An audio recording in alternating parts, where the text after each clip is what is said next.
Hi everyone, आज के इस वीडियो में एट ग्रेड अभ्यास पुस्तिका कक्षा 8 विषय विज्ञान के अध्याय नंबर 3 कोयला और पेट्रोलियम इसका A to Z complete solution with proper explanation के साथ आपको इस वीडियो में बताया जाएगा। तो ये आपकी नई बुक है एट ग्रेड अभ्यास पुस्तिका जो आपको स्कूलों से मिल गई होगी। इसके अध्याय नंबर 3 कोयला और पेट्रोलियम को हम सॉल्व करेंगे। एक एक प्रश्न का सही सही उत्तर विद प्रॉपर एक्सप्लेनेशन के साथ आपको इस वीडियो में बताया जाएगा। तो चलिए, जो आपका अध्याय 3 है कोयला और पेट्रोलियम, इसे हम सॉल्व करते हैं। देखो, नीचे चलेंगे थोड़ा सा, पहले ही पेज पर आपको ये इस तरह की चीजें दी हैं, इसे आपको देखना है। बताओ मैं कौन हूँ? मोमबत्ती, सूर्य का प्रकाश, ट्यूबलाइट, टॉर्च, लालटेन, कोयला, पेट्रोल, डीजल। अब इसमें से बताना है कौन सा प्राकृतिक है और कौन सा मानव निर्मित है। अगर हम बात करें इसमें प्राकृतिक की, तो प्राकृतिक में आएगा सूर्य का प्रकाश, कोयला, पेट्रोल और डीजल। मानव निर्मित की बातें करें तो मोमबत्ती, ट्यूबलाइट, टॉर्च और लालटेन आएगा। ठीक है, तो इस तरह से ये जो बॉक्स है इसे आपको क्लियर करना है। सूर्य का प्रकाश, कोयला, पेट्रोल, डीजल, मानव निर्मित में मोमबत्ती, ट्यूबलाइट, टॉर्च और लालटेन। चलो, इसके नीचे हम चलेंगे तो हमें सेकंड नंबर का प्रश्न देखने को मिलेगा। कुछ इस तरह से हमें दिया है और इसमें कहा है coke, coal tar, coal gas, petrol, diesel, CNG, LPG, कोयला, ऊपर दिए गए ईंधन कहाँ कहाँ उपयोग में आते हैं, लिखे। एक साइड हमें क्रमांक दिया है, ईंधन दिया है, कहाँ कहाँ उपयोग होते हैं वे बताना है। तो देखो, थोड़ा सा मैं जूम कर लेता हूँ ताकि आपको एक एक जो प्रश्न है सही से दिखाई दे। पहला हमें दिया है कोक, यह इस्पात उद्योग में काम आता है। सेकंड हमें दिया है कोलतार, इसका उपयोग सड़क निर्माण और वाटर प्रूफिंग में होता है। थर्ड हमने लिखा कोलगेस, यह घरेलू और औद्योगिक उपयोग आता है। चौथा है पेट्रोल, इसका वाहनों और कार बाइक में उपयोग होता है। नेक्स्ट है हमारे पास डीजल, इसका उपयोग भारी वाहन, ट्रक, बस, जनरेटर में किया जाता है। छठे नंबर का सीएनजी, कंप्रेस्ड नेचुरल गैस इसे इंग्लिश में कहा जाता है, पर्यावरण अनुकूलन वाहनों में उपयोग होता है। एलपीजी, लिक्विड पेट्रोलियम गैस, इसका उपयोग रसोई गैस, वाहनों और औद्योगिक उपयोग में होता है।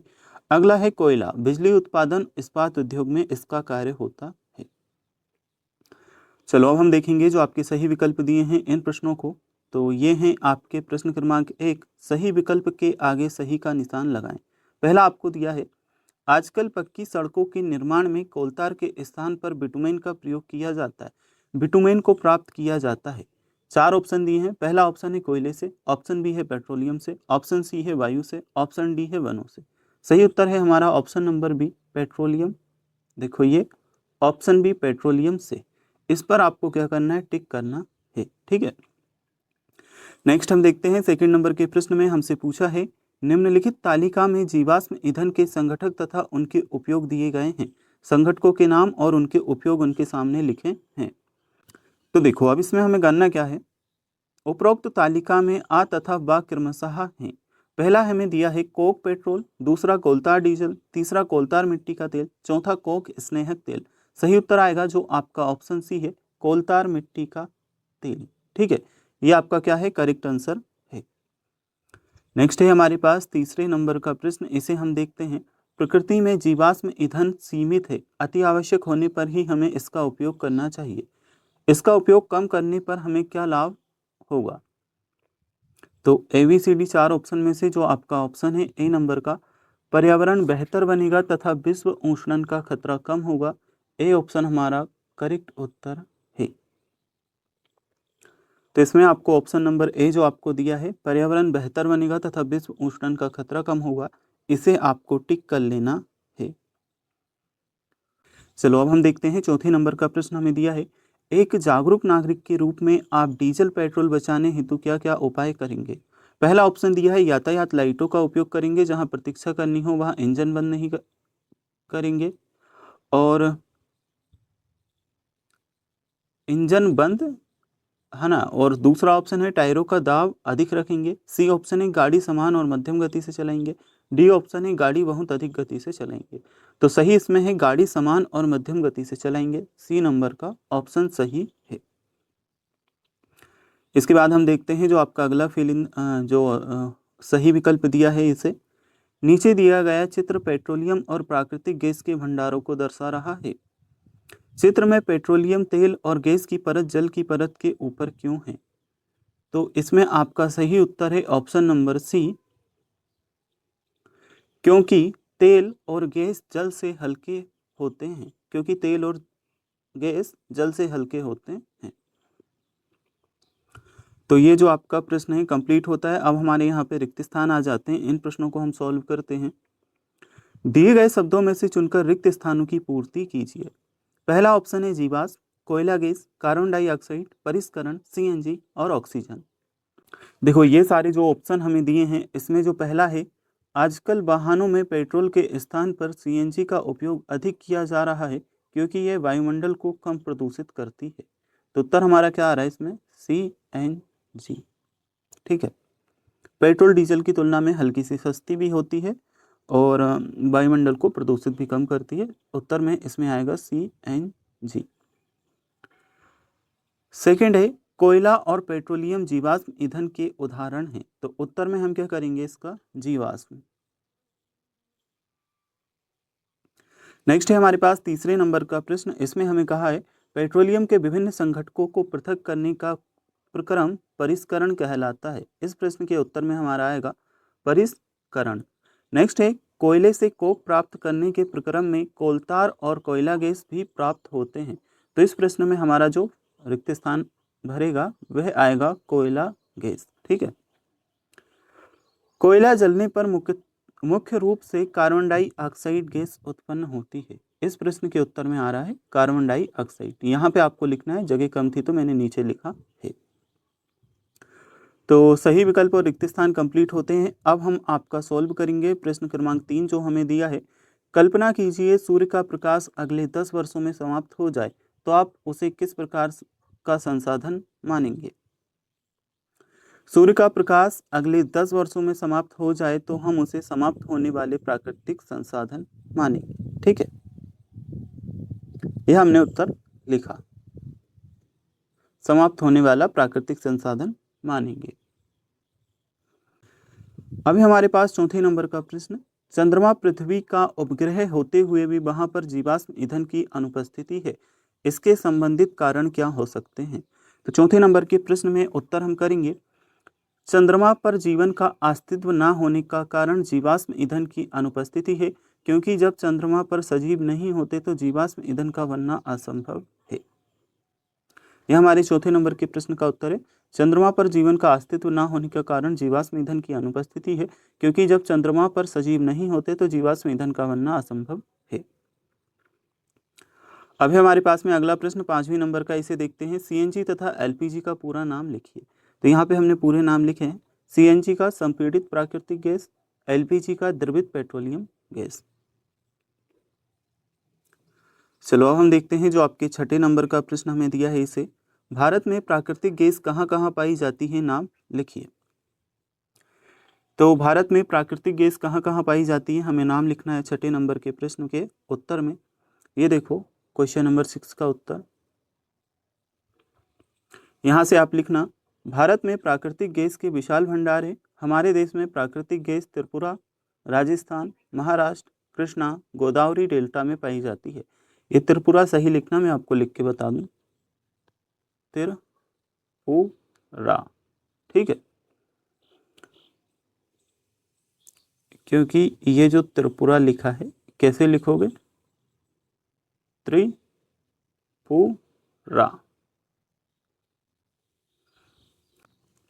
चलिए ठीक है, ये हमारे जो प्रश्न हैं कंप्लीट होते हैं। अब हम देखते हैं जो आपका 7वें नंबर का प्रश्न है, यदि हम अपने सभी प्राकृतिक संसाधनों का निरंतर उपयोग करते रहें तो क्या होगा। तो इस प्रश्न के उत्तर में हम करेंगे, सभी प्राकृतिक संसाधनों का उपयोग करते रहने से एक समय ऐसा आएगा कि यह संसाधन समाप्त हो जाएंगे। ठीक है,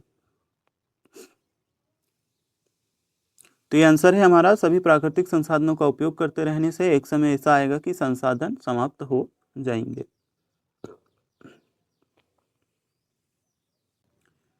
अब हमारे पास है क्वेश्चन नंबर 8। चलिए इसे हम देखते हैं किस तरह से प्रश्न दिया है। हमारे दैनिक जीवन में प्राकृतिक गैस का क्या महत्व है, लिखिए। 8वें नंबर का आपका प्रश्न है, दैनिक जीवन में प्राकृतिक गैस का क्या महत्व है, यह हमें बताना है।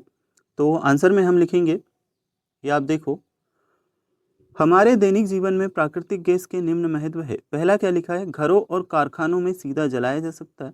दूसरा लिखा है वाहनों में ईंधन के रूप में उपयोग किया जा सकता है। तीसरा लिखा है यह सस्ता, सरल, उपयोग व प्रदूषण रहित है।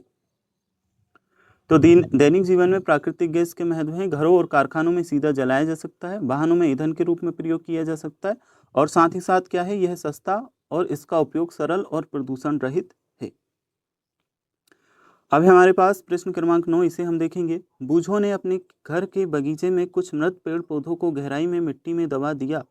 क्या ये मृत पेड़ पौधे कुछ वर्षों में कोयले में रूपांतरित हो जाएंगे? स्पष्ट कीजिए, यदि हाँ तो क्यों, यदि नहीं तो क्यों। तो उत्तर हम लिखेंगे 9वें नंबर के प्रश्न का, नहीं, ये मृत पेड़ पौधे कोराने में क्या लिखेंगे, पेड़ पौधे कोयले में, ये गलत लिखा चुका है बच्चों, इसकी जगह ये कोयले लिखना, ठीक है। कोयले में रूपांतरित नहीं हो सकते, कोयले में रूपांतरित नहीं हो सकते क्योंकि कोयले में रूपांतरित होने के लिए आवश्यक उच्च ताप, ये आपका ताप है, ताय मत लिखना, ताप, ठीक है, ताप, ताप, ताप व उच्च दाब प्राप्त नहीं कर पाते, वह पृथ्वी की उतनी गहराई में नहीं दबाया जा सकता है, ठीक है। तो ये उत्तर लिखोगे, नहीं, ये मृत पेड़ पौधे कोयले में रूपांतरित नहीं हो सकते।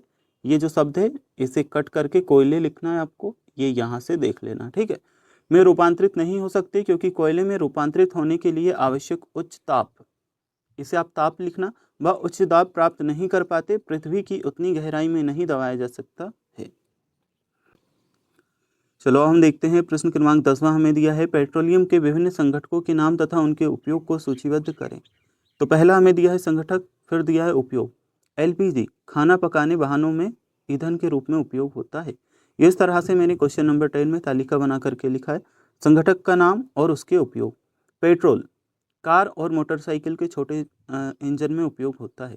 केरोसिन घरेलू प्रकाश, हीटिंग, एविएशन फ्यूल में उपयोग होता है। और डीजल भारी वाहन, रेलवे इंजन, जनरेटर में उपयोग होता है। अभी हमारे पास प्रश्न क्रमांक 11, चलिए इसे हम देखेंगे। इसमें हमें दिया है, जीवाश्म ईंधन की उपलब्धता लंबे समय तक किस प्रकार रख सकते हैं।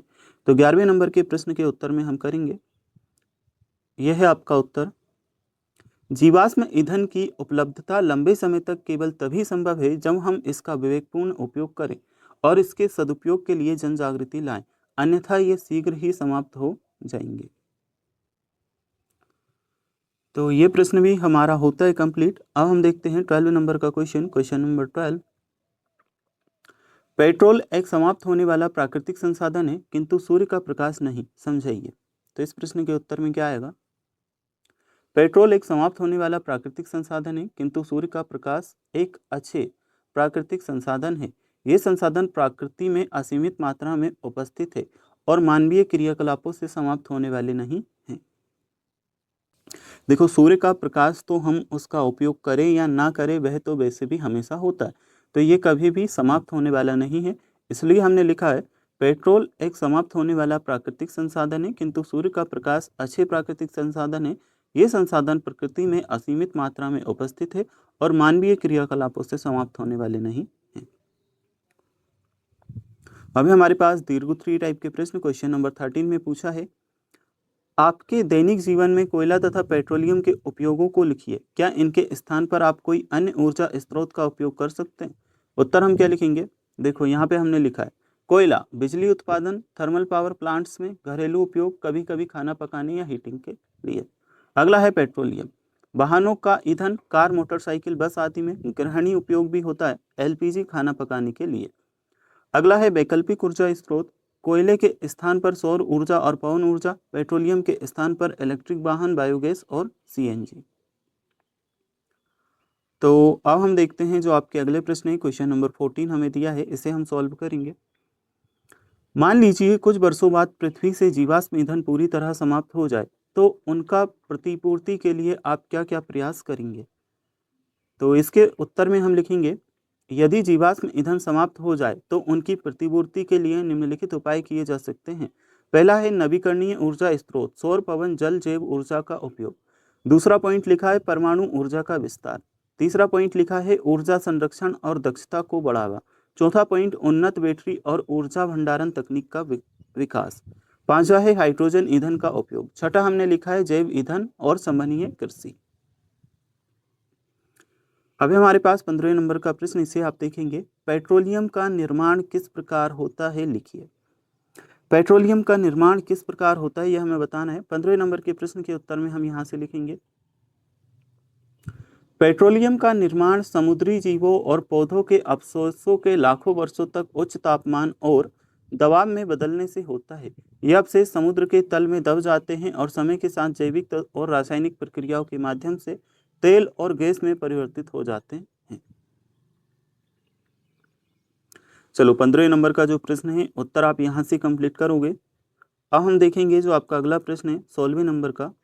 तो यहाँ पे तो आपके प्रोजेक्ट कार्य दिए हैं।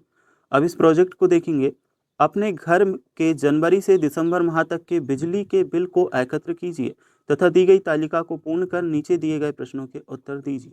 देखो मैंने यहाँ पे तालिका बना दी है, आपकी बुक में ऑलरेडी तालिका दी गई है। तो पहले वाले जो बॉक्स है इसमें क्रमांक लिखा है, इसमें महीना लिखा है, इसमें ऊर्जा खपत यूनिट में लिखी है, इसमें कुल व्यय राशि रुपए में लिखा है। यहाँ पे मैंने अच्छी सी बनाई है ताकि आपको एक एक शब्द अच्छे से क्लियर समझ आ जाए।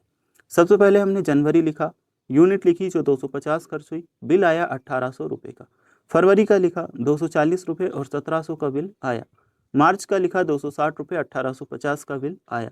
इस प्रश्न के उत्तर को अगर आप अपने अकॉर्डिंग लिखना चाहते हो तो कर सकते हो, और आपको नहीं आता तो यहाँ से मदद कर ले सकते हो। अप्रैल में 245 यूनिट खर्च हुई, 1725 रुपये का बिल आया। और मई में 270 यूनिट खत्म हुई, 1900 रुपये का बिल आया। इसके बाद जून में 275 यूनिट खत्म हुई, 1950 का बिल आया। जुलाई में 260 यूनिट खर्च हुई, 1850 का बिल आया।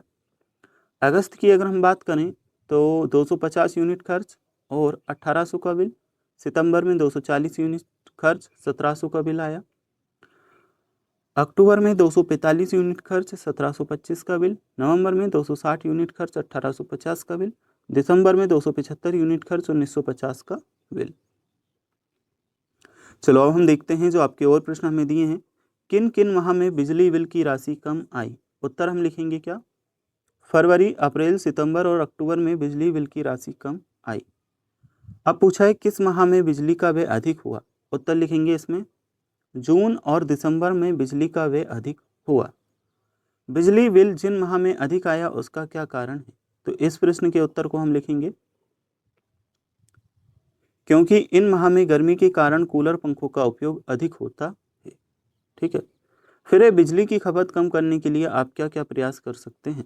तो इसके उत्तर में लिखेंगे बिजली से चलने वाले उपकरणों का सीमित उपयोग करेंगे। नेक्स्ट है हमारे पास ऊर्जा के अन्य वैकल्पिक स्रोतों की सूची बनाइए। आंसर में हम क्या लिखेंगे, सौर ऊर्जा, पवन ऊर्जा, नाभिकीय ऊर्जा। चलो अब हम देखते हैं प्रोजेक्ट नंबर 2 हमें दिया है, ईंधन के संरक्षण हेतु 3 नारे लिखो और 3 पोस्टर बनाओ। ईंधन संरक्षण, इधर हमें दिया है नारे, इधर दिया है पोस्टर। पहला हमने लिखा साइकिल चलाओ ईंधन बचाओ, इधर हमने पोस्टर बनाया। चलो हम देखते हैं जो आपके और प्रश्न दिए हैं यहाँ पे, पवन ऊर्जा अपनाओ ईंधन को बचाओ, और ये पवन ऊर्जा का चित्र बनाया।